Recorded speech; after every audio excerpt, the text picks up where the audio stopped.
The challenge for a lot of us today who care about our community is how to connect with those who are not necessarily interested in coming to church, but they're involved in creating a lot of the problems in our community. And so one of the ways we've done that is by living in the neighborhood we live in, which is a high crime, poor neighborhood, Summit Lake. We've gotten involved when there were killings actually in our neighborhood where Arab Stoner was killed, actually several.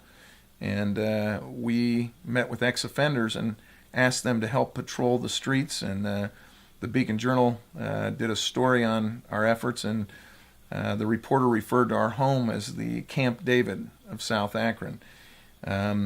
We also were involved in doing a funeral of a gentleman who was a fairly prominent partier in our community who also dealt drugs and drank heavily. And he had quite a few young followers. And in the middle of the funeral, one of the mothers stood up and kind of went off on a rant because she was very upset that the kids were talking about getting drunk in Andy's memory.